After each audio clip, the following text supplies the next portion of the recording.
and welcome to the Cult Cinema Circle podcast. My name is Jesse, and I'll be your host. So on today's episode, we're going to head over to the Dreamland Theater for our all-night horror movie marathon. We're going to go and grab a bucket of popcorn.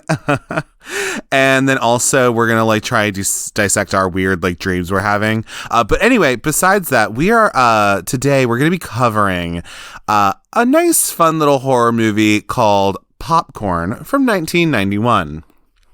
Now, my history with this movie is recent. Came across where I really just found this on Shudder, I believe, because, Shudder subscription. And it has this iconic cover of a DVD or Blu-ray where it is this girl with this black hair and these bangs, and it's a mask of hers, and there's this skeleton behind her that's holding up the face as a mask, right? And so that's obviously a striking image, but I came across it and I had just thought, it might be cool to watch this one day. Why not? And so I threw it on and I was like, oh shit, Dee Wallace is in this movie. Oh shit, Jill Schoelen's in this movie. She was in the Stepfather. That's cool. So, and just the absolute craziness of this film, and also just everything that has to go along with it. Oh, I also was like, wait, what the fuck? Mr. Hand's in this movie from Fast Times at Ridgemont High? Are you kidding me? But anyway, so I was just fascinated by it. And then I also, when I was a Patreon of Dead Meat, they actually did a commentary track on this. You know how I like my little commentary tracks, but I listened to theirs, and that was really cool too to hear them talk about it, and I thought that was fun. A fun little fact about this is that the movie was actually shot in Jamaica, Kingston, Jamaica.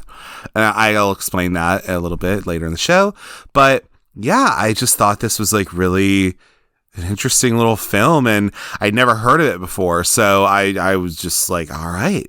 And then I thought, why not cover it for the show? You know me, I like me some horror up in here, so I thought, why not? But as we normally do on this show, I'm going to do a little bit of the figures of this movie, talk about the critical response of the movie when it came out, and then also a little bit about the production history. And let me tell you something, the production history of this movie is a crazy one to say the least. But without further ado, though, let's get on to those figures. So Popcorn was released on February 1st, 1991, and the screenplay was written by Alan Ormsby, who was also the initial director of the film. He was then fired and replaced by Mark Herrier, and the movie was produced by Ashok Amritaj, Gary Gotch, Torben Janke, and Bob Clark. Yes, the same Bob Clark who did Black Christmas and A Christmas Story. I couldn't find any budget information about this film, but I do have a box office of gross US and Canada of $4,205,000. We're looking at a Rotten Tomatoes score of 38% on the tomato meter and a 41% audience score. We're looking at a 5.9 out of 10 on IMDb and a Letterboxd score of 3.2 out of 5. For our cast of characters, we have Jill Schoelen as Maggie, Tom Villard as Toby, Dee Wallace as Suzanne, Derek Rydell as Mark, Malcolm Denary as Bud, Kelly Jo Minter as Cheryl, Yvette Solar as Joni, Elliot Hurst as Leon, Freddie Marie Simpson as Tina, Tony Roberts as Mr. Davis, Ray Walston as Dr. Manesney, Barry Jenner as Lieutenant Bradley, and Cindy Breakspear as Gloria Gates. Some critical response quotes about Popcorn are as follows. We have Matt Brunson from Film Frenzy who states, "The offbeat angle eventually gives way to standard slasher film tropes. Fortunately, the movies within the movies are imaginatively realized." We then have Candace Russell from South Florida Sun Sentinel, who states, "The plot becomes repetitive and tiresome, though the movies within the movie, created by the filmmakers rather than pulled from the film vaults, are funny." And we have Gary Thompson from Philadelphia Daily News, who states, "It is the recreation of these old horror movies that provide Popcorn with its few inspired moments. Unhappily, the real movie proceeds in the interim." So before we move into any kind of plot summary for Popcorn, I wanted to go over some production history of the film and just how this film came to be and everything. And let me tell you something, this production history is kind of crazy, actually. So I got this information from actually Joe Bob Briggs on The Last Drive-In, where he did a recent special where it was the Halloween Hangout or something like that, Haunted Halloween Hangout, where he had actually Elvira on to show Elvira's Haunted Hills, and then also they had Jill Schoelen on, star of this movie, Popcorn, to show Popcorn. And so a lot of this information I actually got from that special, and also Jill talked about her experience with the movie as well. But let's get started with this. So the basic script of Popcorn was brought forth by one of the producers, Gary Gotch, as I stated earlier. And so Gary brought the script to Bob Clark's attention. And as you may know already, Bob Clark is the same guy who did A Christmas Story, Black Christmas. He's a Canadian. And so he has since passed away, of course. But he was brought this script by Gary, and Bob Clark knew Gary's parents, Gary Gotch's parents, because they actually invested and put up the money for Bob's first film, which is a film called Children Shouldn't Play with Dead Things, which was back in the 1970s, which he co-wrote with one of his best friends, Alan Ormsby, who will come up into this story later. Bob then asked Alan to redo the script that Gary gave him, and Alan started working on retooling it. So he added like the slasher element, he added the movies within the movie type of thing and all of that. And in the meantime, Bob Clark was looking for investors because he would end up producing this movie.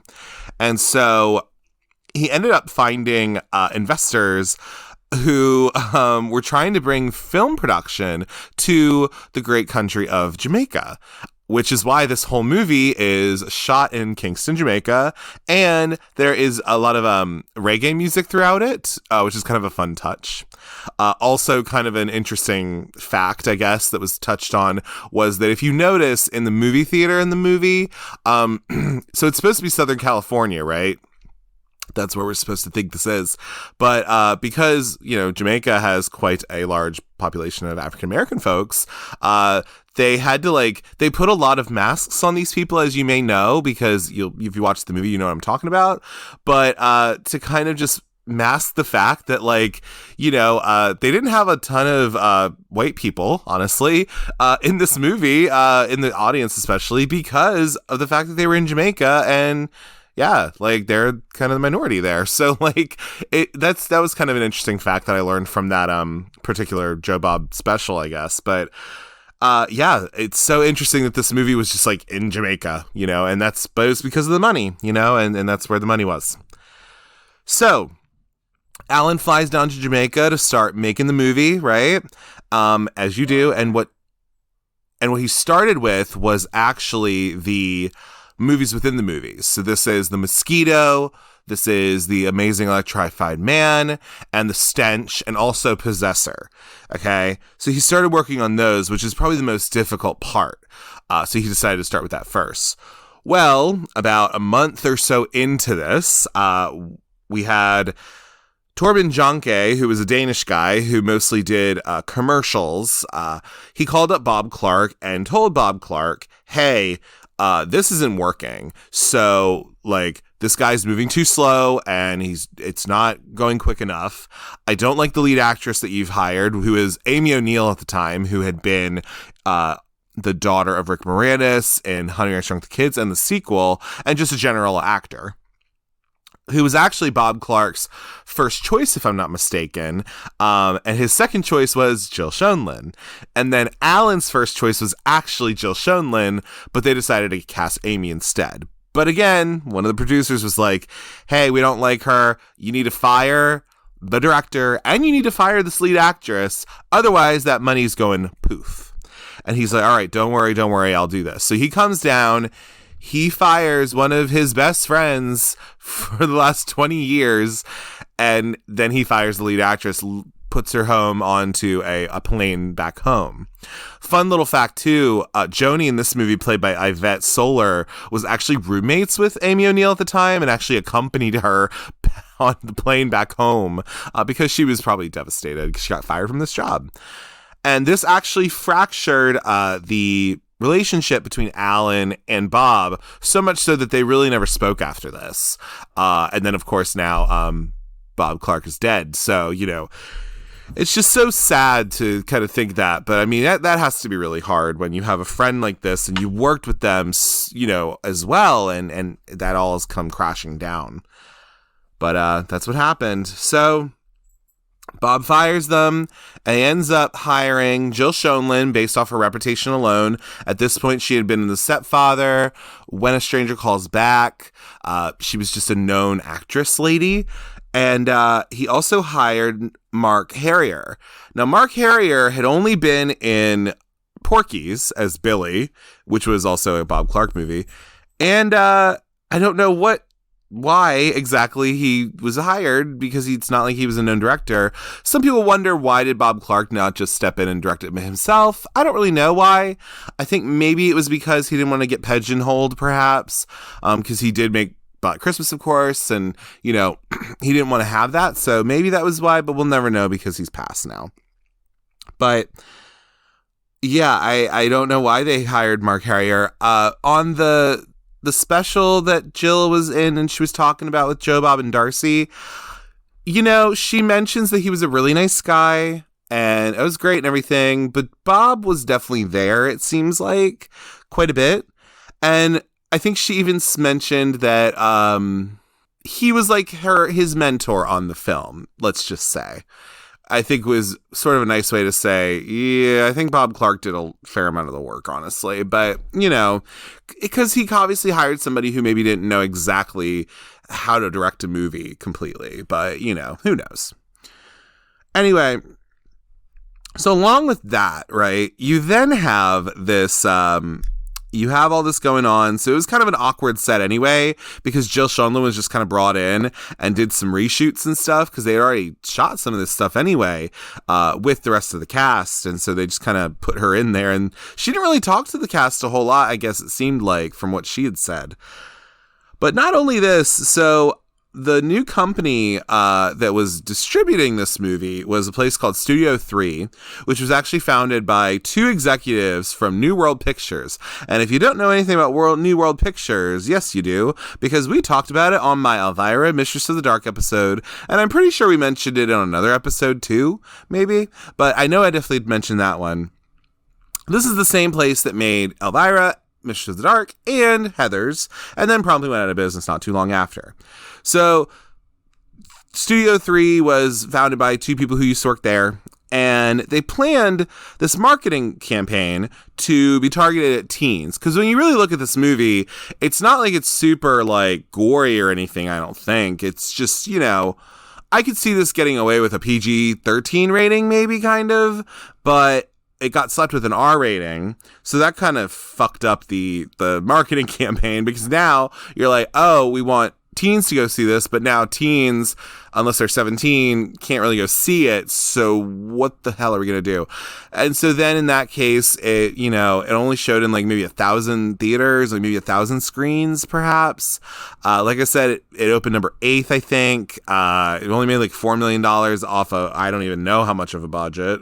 Probably not a big one, but still.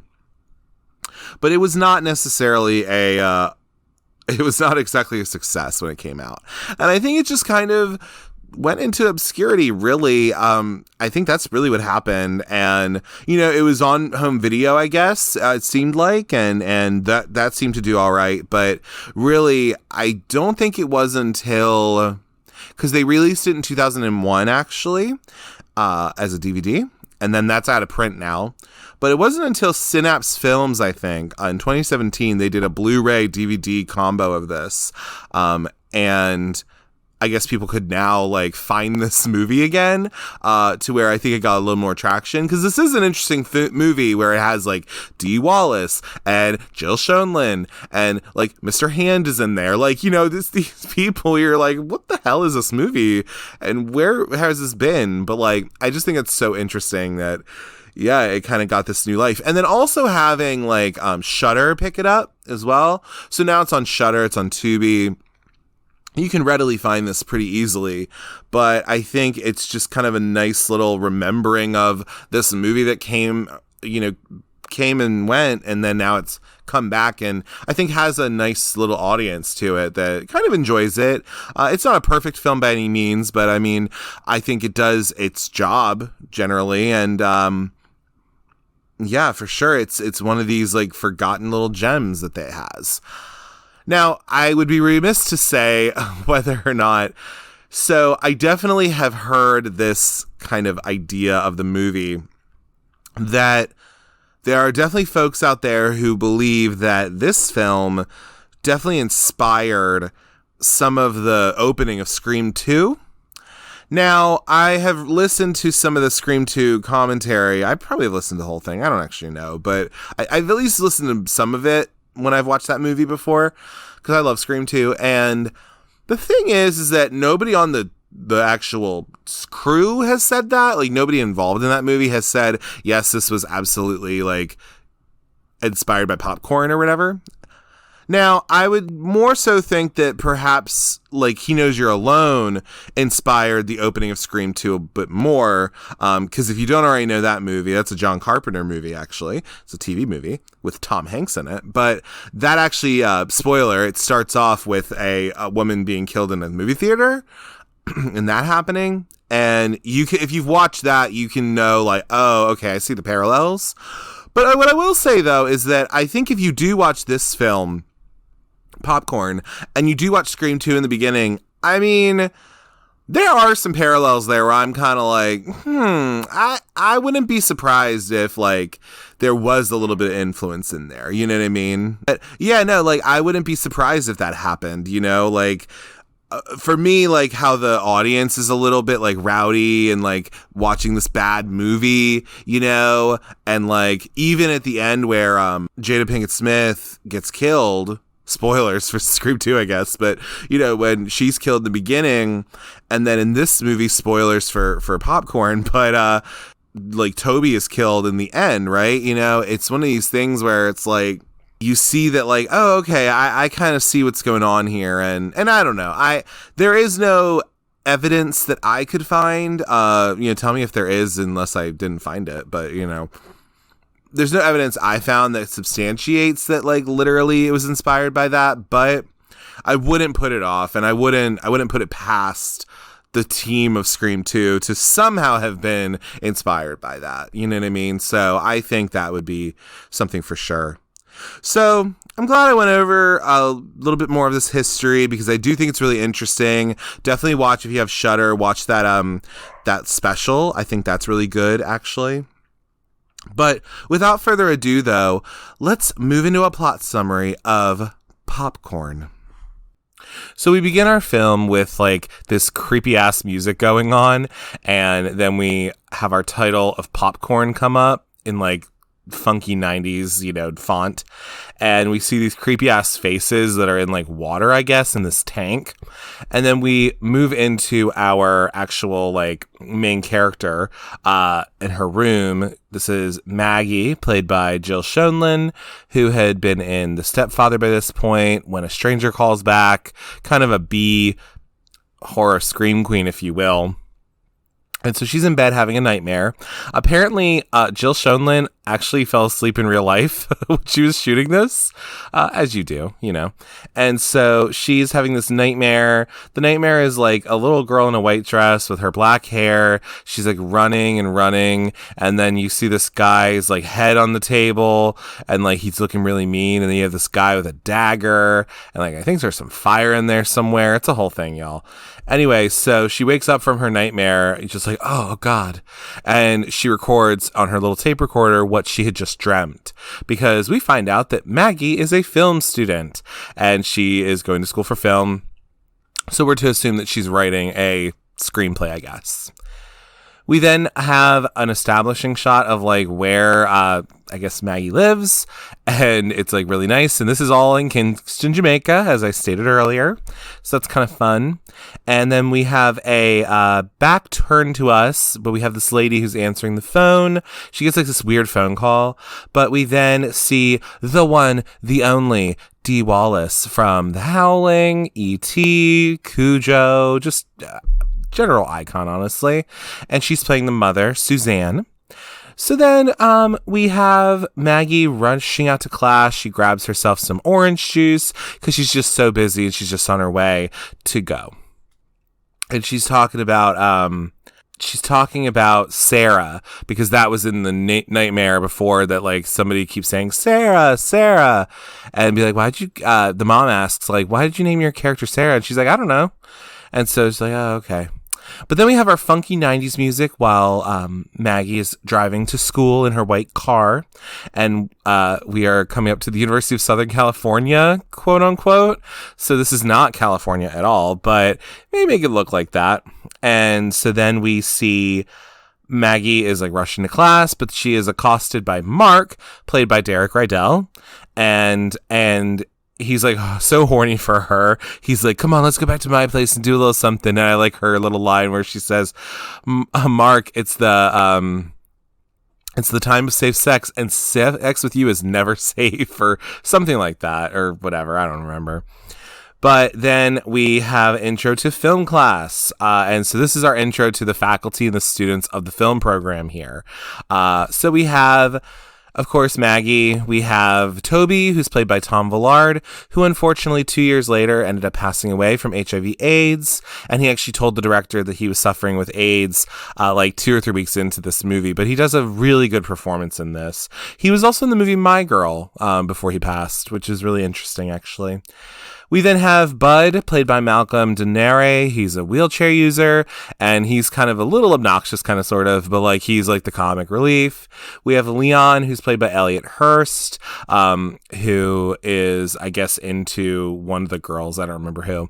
We have Joni, played by Yvette Solar, who I think I mentioned earlier, but she was actually living with the original actress, Amy O'Neill, who was playing Maggie, and actually accompanied her on the plane back to home, where, you know, after Amy O'Neill was fired. We then have Tina, played by Freddie Marie Simpson. We have Cheryl, played by Kelly Jo Minter, who is from People Under the Stairs. She's from Nightmare on Elm Street Part 5, The Dream Child, I believe. And she's an all-around badass. I loved Kelly Jo Minter. And yeah, that's pretty much. Oh, and we have Mr. Davis, played by Tony Roberts. So he is like the main guy. And then we have some lady in the background who I don't know who that is. But anyway, so we have these folks who are all in this class. And so Toby suggests, because I guess they're not really getting a whole lot of money for their department, so he suggests to have an all-night horror-thon, and he folds up these different posters for the different movies that they're going to show at this horror-thon. So the first we have is The Mosquito.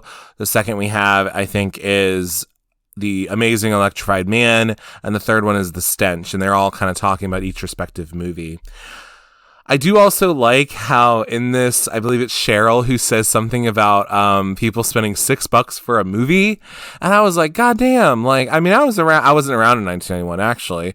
But goddamn, $6 for a movie? Ugh. That'd be heaven. Are you kidding me? Like, ugh, I'd love that. But I just thought it was kind of funny. And then they also touch on the gimmicks of this movie and also of these movies. So you have, like, for example, Mosquito has like a big mosquito that's going to be zip-lined in to the theater. The Amazing Electrified Man is going to have like this kind of shocking kind of thing going on with the different seats in the theater. And then The Stench is going to have odor vision or odorama, where smells will be kind of siphoned into the theater and everything. And these gimmicks, of course, call back to the one and only William Castle, who made a bunch of different movies back in like the 50s and 60s and was very known for gimmicks, and using gimmicks as part of his filmmaking and all that good stuff. And then we have Maggie in the back with her glasses, because of course she's smart. And so she's like drawing like what her dreams look like and what her story is coming along with. And then we have our intro to the Dreamland Theater. And so we have this Dreamland Theater going on. So this theater, I don't remember exactly what it was called, but it is a actual still theater that's in Kingston. I will say that this theater was not exactly kept very well, I don't think. Dee Wallace, I think, has said how horrible it smelled in there, because she, as I'll tell you a little bit, but she is in some scenes coming up, and yeah, it just wasn't upkept very well, and I think still it hasn't been upkept very well, but, you know, they did what they could to turn it into a theater that was actually working. And so the class goes inside the theater, and they meet Malcolm, who is played by Ray Walston, also known as Mr. Hand from Fast Times at Ridgemont High, which is a movie I absolutely love. And so he is a movie memorabilia shop owner who he is giving some of his memorabilia to them for their horror-thon. And he's going on and on about this and how important this stuff is and the good old days of cinema and all that kind of stuff. And so he shows off all of his memorabilia to these folks. And then we have the wonderful... I have in my notes, it's a fucking iconic montage because, of course, like, this is a theater that hasn't been used in a while, and it's supposed to kind of look like that. And so they end up doing a cleaning montage to a song called Saturday Night at the Movies, which is a reggae song that is in this movie. Again, because it was in Jamaica, so why not? Apparently, it was... written by Barry Mann and Cynthia Weil, and then performed by Ozzy D and Stevie G is what we have on IMDb. But anyway, so it's just so good. It's such a good montage because you just have like these people, like, I love how like Joni and Cheryl, like, they take this like cloth off of the popcorn machine, and like, it's just so cute. I love it so much. Anyway, so then the students are all in costume outside the theater. So like Joni's a nurse, and then like I think Bud's like an usher, and then one of them says I look like a fucking snow cone, which I thought was fun. And they're getting all ready for the movie-thon that's going to be happening. Anyway, so then while they're doing all this, the gang finds an old movie in a tin, the can, if you will, and they decide to screen it. And so when they are screening it, they're kind of Mystery Science Theatering it a little bit, where they're just like making fun of it, because you have this weird ass eye that comes up on the screen, like they're screening it.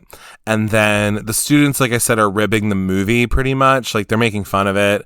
But it is kind of a weird fucking movie because you have like, I think it's just saying like, I am the possessor, and blah, blah, blah, and all this stuff. Then you see some guy like with his mouth and he's saying these things, and then there's blood coming out of his mouth. It's really fucking weird. And so then the movie you find is called Possessor because that's what it comes up as.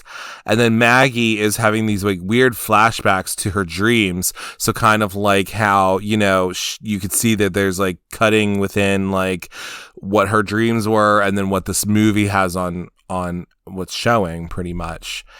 And so then Maggie passes out during the film, as you do, and everyone is like all around her, and they're saying like, give the girl some space, you know, all this. I love Cheryl, by the way. I love her in this movie, but we then get our intro to the character of Lanyard Gates. And so Lanyard Gates was this guy who's a filmmaker. He is the maker and director of this movie they just watched, Possessor. And the legend is that he was panned by critics when he put up this movie, and pretty much he decided to murder his family. And then the movie theater burned down that same night, and he was like, his family was killed, I guess, and there was other people killed, but then he himself, nobody ever found his body, so it's just to assume that he's like, I don't know, out there somewhere. But now we're back home with Maggie. Maggie is asking her mother about Lanyard Gates and asking her about this and just trying to find out more information because of this weird film that they found and everything like that. And her mom just tells her to quit the program and to quit school, I guess, and wants to go travel with her. Because I guess we're to assume that Suzanne, the mom, is a travel agent of some sort, I guess, I'm assuming. But Maggie is talking about how she feels like cyclically connected to this film. Like she feels like what she was seeing on that film is kind of like what she has been experiencing in her nightmares. So she just feels really like kismically connected to the movie, I guess. Anyway, so then when Maggie's on her way to bed, going to sleep, Mom gets like a creepy phone call from the possessor because he says he's the possessor.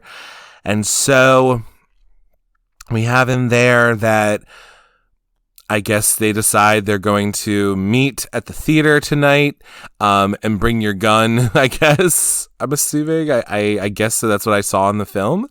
So yeah, like Dee Wallace ain't playing around. I hate my notes sometimes because I'm so stupid. But anyway, so I have in my notes is that Mom goes to Dreamland with her gat ready to pop off is how I have it in my notes because I'm so stupid. But anyway, but that's pretty much what she's doing is that Suzanne goes to this theater, this stinky, gross theater, apparently, and she's just ready to pop off. She got her gun, okay? Listen. So the marquee letters start to fall off and like almost hit Suzanne, and then because they had put these up for the horror-thon, but now the marquee just shows Possessor after they've all like, knocked off and everything. So then we see that Suzanne goes up and gets a ticket from the box office and she goes into the theater, right? And then we see that this weird ass movie is playing, which I guess is also Possessor. I'm assuming that that's what's showing because that's what it has on the marquee. And then the mom, so Suzanne, like she goes up and then she like turns around, and I said in my notes that she gets the Morticia Addams light. If you don't know that, so if you've never watched the Addams Family or the Addams Family Values movies, Angelica Houston, who plays Morticia Addams, gets a very specific kind of light on her eyes because she's iconic.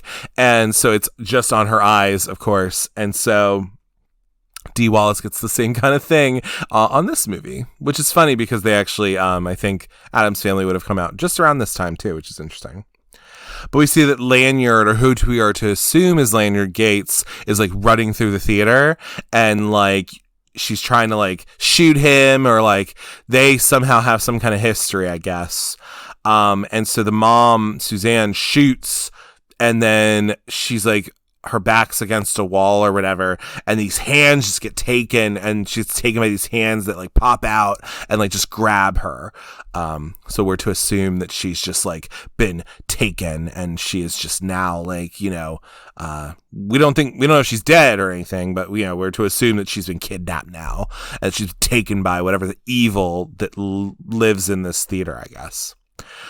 So then we have folks lining up for the horror-thon, as you do in different costumes. We have like a guy who has like two heads on him. Apparently his name is Alan Ormsby, the actor is. And so I'm assuming that is somehow Alan Ormsby, like family member, I'm assuming. I don't know actually who, but I'm assuming it's one of like his kids or like a cousin or like a nephew of his or something. But anyway, so we see these people like lining up for the movie-thon. So we have like Maggie is doing the box office. We see that I think it's Joni and the other guy. What's his name? Whoever that other guy is, like they're playing around a little bit, like being these characters. And then we also see folks getting sat in the theater for like, this whole horror-thon and everything. We then see Mark coming up. And then we also see, so Mark comes up, and then he comes and he has a new bitch named Joy, apparently. And we're like, oh, well, who the hell is Joy? And Joy is played by Karen Witter, who was actually a Playboy Playmate, technically, I guess, which is interesting. So yeah. But she at one time was, an actress. And so that is who he comes up with. And of course, this does not make Maggie very happy.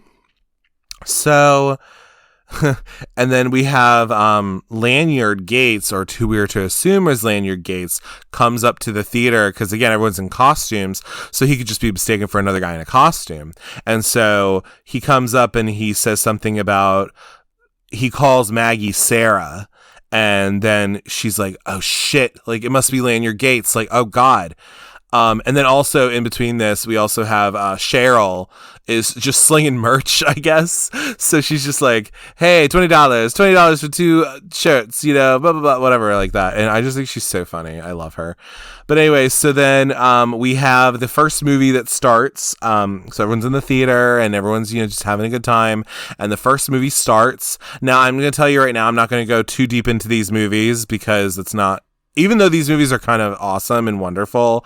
And as I mentioned earlier, so these movies within the movie were all shot by Alan Ormsby, but then he got fired. So then but they're really, really good. And I think they're an interesting set piece in the movie as well, which I just think is cool. But The Mosquito is very much like a movie like Them, or a movie about just this giant, bug that's taking over, tarantula, if that's one, or any of these kinds of movies. But yeah, that's the first movie, The Mosquito. And so Maggie is telling Toby that, she saw Lanyard Gates, he called her Sarah, and he must be coming back to do something, you know what I mean? And so Maggie mans the booth, because she's got to man the booth, because she goes up and she has somebody else take over the box office, but she goes up and she is telling Toby this in the projection booth. And so Maggie mans the booth up there, and Toby then goes to investigate what's going on. And then some big dude, I guess, because in the middle, or in the meantime, Mark and Joy went and sat down, but then Mark gets up and goes somewhere, and then some guy just comes over and sits with Joy, I guess. I don't know who this guy is, but he's just this big burly dude. Anyway, so then we see that Maggie is in the projection booth, and Mark comes up from behind her and scares her pretty much. And so then during this time as well, after that, we then have the professor is getting this thing set up, because again, we're cutting back and forth to the actual movie within the movie of The Mosquito.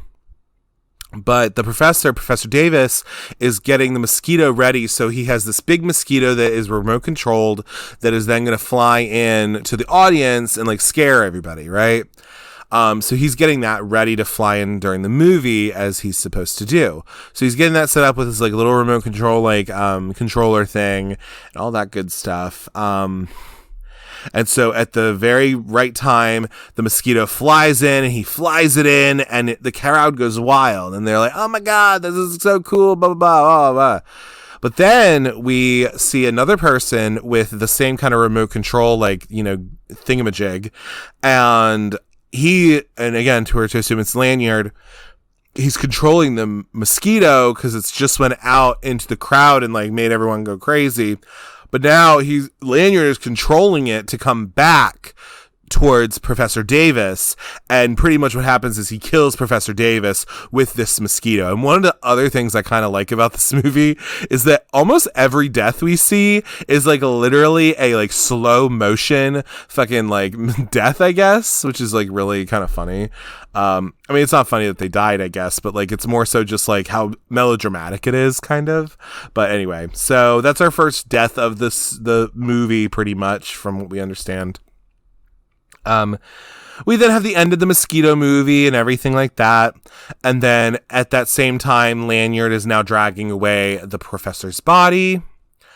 And we then see somebody is making these real life face masks out of people's likenesses of their faces, pretty much.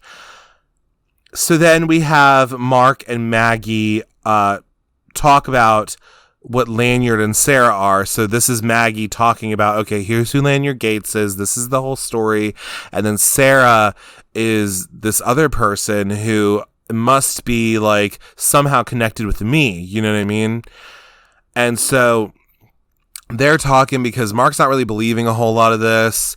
And then Toby comes in and he's pissed because he apparently got locked out of the theater. He had to go all the way around. He almost got attacked by a dog and all these things. So he's just like, what the fuck? Like, I got locked out and blah, blah, blah and all this, right? So we have that whole scene going on. Then we have the second movie start, which is The Amazing Electrified Man. And so this is a movie that's very much like Attack of the 50-Foot Woman, or one of those kinds of movies where, it's very 1950s, 1960s inspired. And so this is actually starring Bruce Glover, who's Crispin Glover's father. Which is kind of funny because actually, you know what? Actually, that thing that I was talking about earlier, the Best of Times that Jill Schoelen was in, I think she was actually in there with Nicolas Cage and Crispin Glover, if I'm not mistaken, which is just very funny because Crispin Glover's dad's in this movie. But anyway, and then he was in part 4 of Halloween, not Halloween, Jesus Christ, Friday the 13th, which is really fun. But Maggie goes back to the box office to go do her job. And then Mark goes back to Joy. But again, that guy is sitting with her. And so he then gets punched out. And at the same time, like we're cutting back and forth between the movie, there's this judge that's like banging on a gavel. And at the same time he bangs on the gavel, the guy punches Mark in the face and he goes down.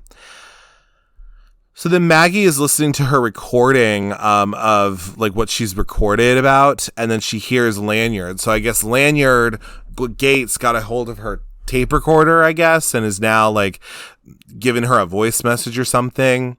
And so Maggie is going and looking for Tina, who is like this little usherette lady that she, is dressed up as. But she decides to go looking for her because I think she was trying to find Professor Davis, and apparently Tina was the last one to see him or something like that. I will also say this whole movie is like kind of confusing a little bit. So plot, it's there, but whatever. But so Maggie starts going looking for Tina. We then see Tina and Mr. Davis. They see one another. So Tina sees Mr. Davis and is like, oh, hey, like, I'm here. Like, I'm coming up to see you.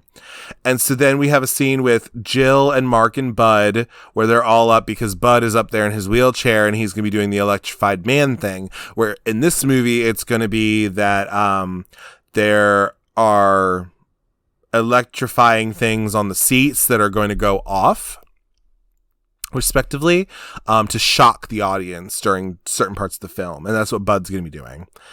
So, but then we have that scene going on, and then Tina and Mr. Davis, so they have a very, like, inappropriate relationship because Tina's talking about how, like, people just wonder how, I have such good grades, how I do so much extra credit, but they're having an inappropriate relationship. But then when Tina is kissing Mr. Davis, quote unquote, well, this isn't Mr. Davis because we already know Mr. Davis is dead. Then this is actually Lanyard, like, dressed up as Mr. Davis with this, like, weird ass face. And Tina then dies because, like, her lips and her face is like, it's like this weird, like, not Lady in the Tramp, but it's very much like his face, like, Mr. Davis's face is being pulled off, and it's pulling her face off too. And the effects are kind of sick. Whoever did the special effects for this was actually pretty good.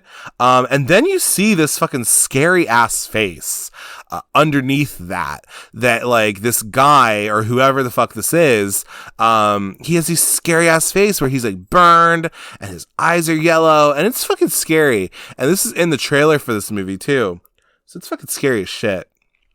If you were a kid and you saw this fucking trailer, you'd be scared as shit. But anyway, so then Jill and Mark, they're up in like the upper levels, I guess, and they see Tina. Okay. But it's really just whoever this monster guy is, this Lanyard guy. I guess we're to assume he's Lanyard Gates. We see Tina, who's really just being like manipulated by she's dead and she's being manipulated by Lanyard about like, and he's like making her talk, I guess, and all this shit. And then even Mark says something about like she needs to eat better because she looks like shit or whatever. So I was like, okay, Jesus. But yeah, so Tina's dead. And so then Jill and Mark, they go outside of the theater and they get locked out. So they got to go around. And then they think they find Professor Davis's car and his briefcase in his car. So he's like, oh, he must still be here then. So then we see that Tina, quote unquote, goes and sets up Bud to get electrocuted because she, so this Tina person, like, I guess it's now to assume that, somehow like Lanyard has gotten into this getup, I guess. And so she sets it up, or he sets it up to get Bud electrocuted. So like they're setting up like on his wheelchair, like putting these like fucking jumper cable things on there, and pretty much like taping his mouth shut and everything like that. And then they have this recording. I guess Lanyard has this recording that he like presses play on to show what's going to happen, and pretty much saying that like on this whole board, this electrifying board or whatever, like when it gets to a certain point, it's going to electrocute Bud. And so Bud is like, oh fuck, like, no, this is horrible. Then we see Mark and Maggie. They come back into the theater after being outside, and then we see that Maggie and Cheryl and Mark, they decide to go look for Bud. Well, in the meantime, we're cutting back in between like this film and then also Bud's demise and everything. But then pretty much what happens is that it's too late for Bud, and Bud gets electrocuted. So we see that he goes up with the same time that this guy, on the film goes up, Christopher Glover's dad, he goes up and he gets electrocuted. We then see that Bud gets electrocuted, which is like so sad. So he gets electrocuted and the lights flicker throughout the theater because there's I guess it's such a powerful enough like electroshock that like somehow it's affecting the whole theater and everything. And then the movie theater lights all go out. So everyone's in the fucking dark, which is like scary as shit when you think about it. And so it's just like really, really creepy. But then what ends up happening is that, of course, because this is a Jamaican movie, apparently, they bring out the reggae band. So I think it was like Joni and the other guy. Like they bring out this band because they were there beforehand. They were there when people were coming in, entertaining folks. So they were like in the green room apparently. So like, oh, let's bring them out to like until we get the lights back on. Let's bring them out and they'll have a concert. So that's how you do that. So they bring out the reggae band to entertain the people during the blackout. And so Maggie, Cheryl, and Mark, they go upstairs to try to find Bud. And then I think like Mark like ends up falling down the stairs, and I think Cheryl ends up stepping on him by accident. But anyway, so then we have that Maggie ends up going in and kind of finding Bud, but then she ends up finding Lanyard. And he like looks really creepy as fuck, and he calls her Sarah, and then she's just like, oh no. And so Maggie then runs. My notes literally say Maggie runs slow-mo as fuck through the nightmare. So it's like her running away, trying to get away from this, but it's also intercut with like her actual nightmare and everything as well. It's kind of really crazy, and it's like I said, it's slow-mo as fuck. But then Maggie runs into Toby, because we're wondering where the hell he's been. So like she runs into Toby, and Maggie then realizes that Lanyard is her father. Okay, that she's Sarah. And so Joy then comes across them. So we see that Maggie and Toby are together, but then Joy, the bitch from earlier, she comes across them and is like, oh, well, look who we have here. And so then that comes back as a little bit of a point. But then we're back to the band. Okay, we're back to the reggae band, as you are. And so then we're back to that band. So Maggie finds out that she's Sarah Gates. Her mom isn't her mom. It's actually her Aunt Suzanne, who like put fire to the movie theater that night because apparently Sarah was going to be killed. And so again, Maggie was going to be killed, I guess. And so then this is like Maggie breaking down at this point because it's all hitting her at once that like this has all happened. So then we see that Maggie and Toby, they decide to go underground to try to find and turn the lights on because that's where the breakers are. So they're like, we got to try and get these lights back on. So like, let's try to do that. So then Maggie sees a figure in the dark. So we see that Toby goes down there. He falls down in underground. And so Sarah's like, no, it's not Sarah. Maggie is like, Toby, are you okay? And she like goes down beneath there as well with her like little flashlight, and she starts seeing this like figure in the dark, which is like just really weird. And she's just like, oh God, like, she has her little flashlight, she's looking around and everything. And then she starts hearing these weird noises. And she's just like under the underground pretty much. And then she's confronted, behind her is like this creepy figure, and he says, welcome home, or something like that. And it's like really fucking creepy, dude. Like, that's what I'm saying. Some of these parts of the movie are like really fucking creepy, when you really look at them. But then the lights finally come back on in the theater, and then now we have this third and final movie that we are expected to have, which is now The Stench. And so The Stench is very much like a movie, sort of like a Godzilla, or very much a Japanese Toho film that's dubbed. And so this is very much that.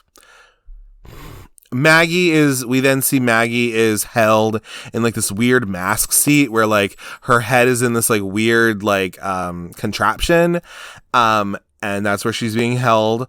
And pretty much we are revealed that Toby this whole time has actually been the killer. And so we find out from exposition dump that Toby was actually caught in the theater the night of Lanyard Gates's like stunt that he was pulling. And so like, Sarah got out and Suzanne got out, and like Gloria Gates, I guess, who was like Maggie's actual mom, died. And then I guess Toby's mom also died, and then he lost most of his skin. Right. And so that's when we then see like underneath all this, he has like no fucking skin pretty much, and he has these yellow eyes and all this stuff, and it's just like really fucking creepy looking. So Toby then shows Maggie what it's like to get ready on a normal day, because he's gotten so used to this that he's able to pretty much manipulate anybody's face to look like anybody pretty much, because he doesn't have his own face. And so we see that Maggie says that he's crazy. And then Toby then tells his plan to actually recreate Possessor, to recreate this whole thing that Lanyard Gates started and was going to do. And he's going to finish the job pretty much, I guess, is what we're to assume, or what is being told to us. Joy then comes out of the theater, the bitch from earlier, and she tells that Maggie and Toby were together, right, to Mark. And so then Mark is there with like, I think Cheryl and Joni or something like that. And so the guy that that punched him earlier, he comes out of the theater, and we see that Cheryl, because he's trying to get all big and mad with Mark or whatever, but Cheryl like punches him in the face, be like, you don't hit girls, you swear to God? That's all I need to know. Boom. And I love it. And then she kicks Joy out. She just kicks both of them out. So it's so wonderful. But then we have Mark heading to Toby's place because of course Joni knows where Toby lives or whatever. But we're now to assume that like, oh, here's what's going on, and like we need to find out more about Toby, I guess, and what's going on with him. So that's what Mark is going to do to investigate, because we don't know what's actually going on with him. But we actually do, because he's the killer. Anyway, so then we're back to Toby and Maggie and everything like that. And I also like how in one of these scenes, I think before, like Maggie says something to the effect of like, after Toby has told her all of this stuff and all that information, she just says, that makes perfect sense. And be like, does it really though? But anyway, but Toby reveals that Suzanne, the mom, is in this like weird body cast thing with like her gun or whatever. And so then it's kind of a funny line, but he's like, I have about an hour left before midnight. I have time to kill. And so then Toby dresses up as a mad scientist, where that other guy was like also dressed up as this mad scientist. Leon is his name. God damn it. My notes just come back. But yeah, so Toby dresses up as Leon pretty much. He dresses up in this like mad scientist getup. Because we see that Leon and Joni have been hanging out. And so then Leon goes to the bathroom to go take a piss. And then then I guess like Toby is right next to him in the same costume. He looks the same as him. And he pees on his like feet or whatever. And then he gets killed in the bathroom because Toby takes him into the stall and like puts this thing, because it's the stench. It's that's the last movie that's playing. And so he like somehow makes him explode, I guess, is what I'm assuming. But then we have Joni is in the room where they're like putting the stench together, and they're going to be like siphoning it through to the theater. And so, but Joni is like showing her love to Toby, because we just got a little bit of that from before Mark was going to his place. We see that Joni really loves Toby in a way. And so Joni talks about how, you know, she loves Toby and all this, but then this makes Toby kind of go crazy or whatever, right? Or really, like, she shares that, but like she doesn't know it's Toby. She thinks it's Leon. So then anyway, but I think that kind of spares her in a way, because she doesn't die at the end. So then we have the theaters full with the stench and everything like that. And then Toby rolls out Suzanne to the back of the screen, where again, he's going to get all this started. And then honestly, just Toby's just being creepy as fuck, kind of. Yeah, he's just like, just the voice he uses and just like his mocking and all of this is just like really creepy, and just the way he looks is like really creepy too. But then we have Mark ending up at Toby's apartment, which is not that far away from the theater apparently. And he discovers the landlord there, who I guess is an out of work actor apparently, which you find out. The landlord is going through the apartment, and he's saying, "Oh, I should have kicked this guy out 6 months ago." Like, you know, like he was talking about like all the things that, you know, he found in his apartment and all this shit, and like how crazy Toby would be and all this. And at the same time, you cut back to Toby actually setting up the film, the Possessor film, to be played, while he's also like weirdly humming like "Let's All Go to the Lobby," kind of. It's like really creepy. But yeah, so we have that whole scene where like Mark finds out at the apartment of Toby's apartment, he finds out that like all of this stuff is like, he's been planning it this whole time. Like Toby's been planning it this whole time. So then Possessor starts to play. So I don't even know if we really finished the Stench movie. I guess we kind of do. But then Possessor starts to play as Toby would want it. And Toby comes out into the audience, and he has put Maggie into an Iron Maiden dress, where he says something also about like how you just thought Iron Maiden was a heavy metal band or something like that. But anyway, so he's put her in this like white Iron Maiden dress where she can't get out of it. And so Mark tries to get into the theater, but he can't because he's locked out. And so he actually climbs up the theater to enter it, and he comes through a window, you see. So then Toby is setting up the stage for Possessor, right? And he is he's setting up that last like little bit of the film to then begin to recreate the end of the film. So he has like his dagger, and he has all that going on, and he then reveals himself. Oh yeah, because when he's out in the audience, he comes through the back of the theater, and he, you know, nobody knows that he's not real, or that he's real, I guess. Nobody knows he's real because he just looks like he's in a costume, kind of like other people are. So, you know, he's able to get away with it. But then anyway, he reveals to the audience the set of Possessor. So he has like the mom there, he has Maggie there, and all this stuff. And so then he's counting down to kill Maggie, pretty much, because that's the whole point. And so he's having the audience count down to this and everything like that. It's like really crazy because they don't realize that it's not, you know, a joke. You know, it's real. Like, they don't realize, they just think it's a marketing gimmick or whatever. Which is why when I mentioned earlier in my podcast, this episode, that this is where I start to see some of those similarities with Scream 2, because I'm like, oh yeah, like I could definitely see this being kind of influenced by that, because you definitely get some of those vibes a little bit.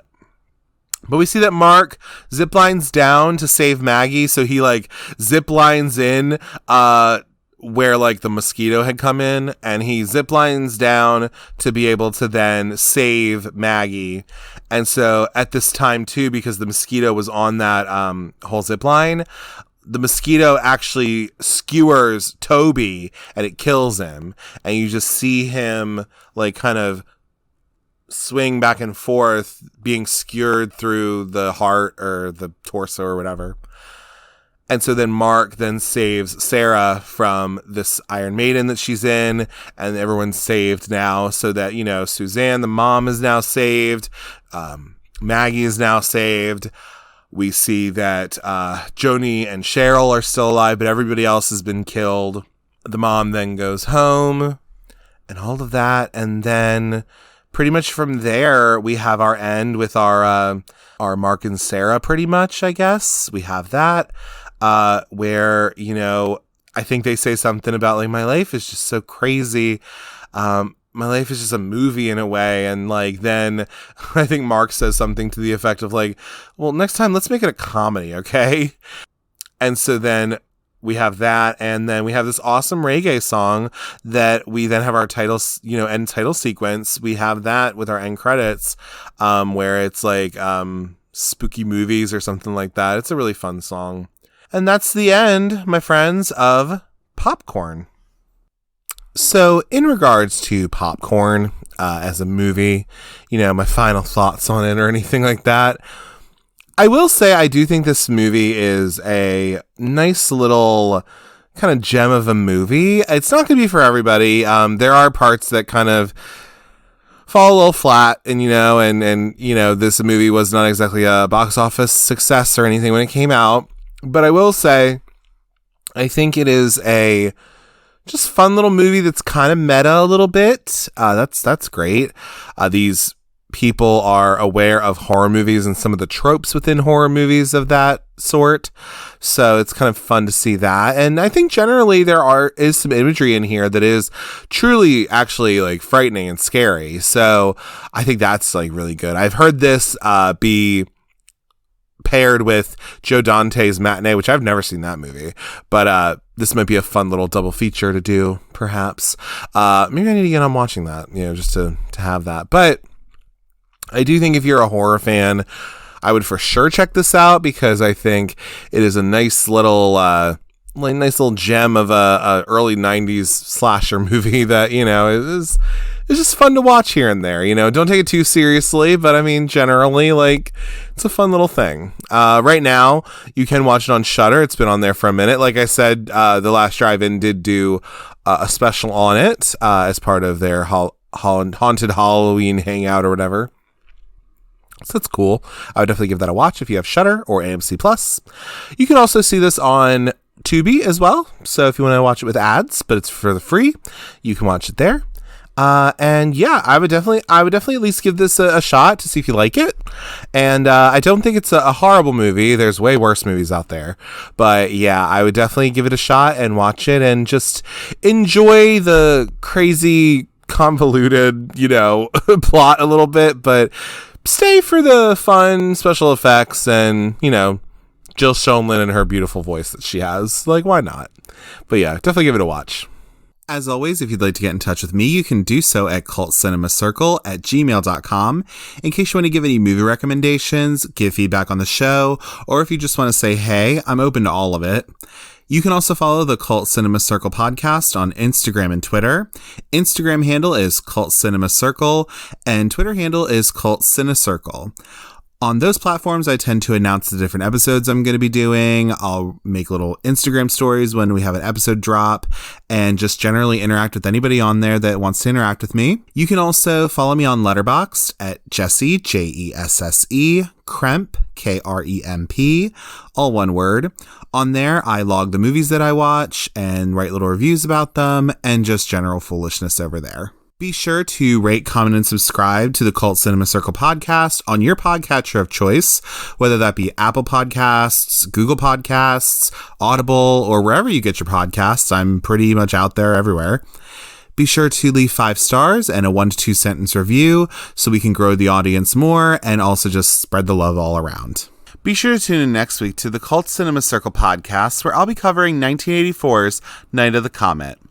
Two girls from the valley wake up to find that a passing comet has eradicated their world and left behind a mysterious red dust and a pack of cannibal mutants.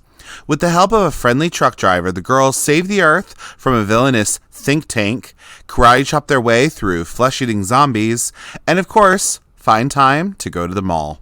As always, thank you for taking the time to listen to the Cult Cinema Circle podcast. And remember, there's more social relevance and character development in Police Academy 5 than in all of Ingmar Bergman's cinematic smorgasbord. Take care. Bye.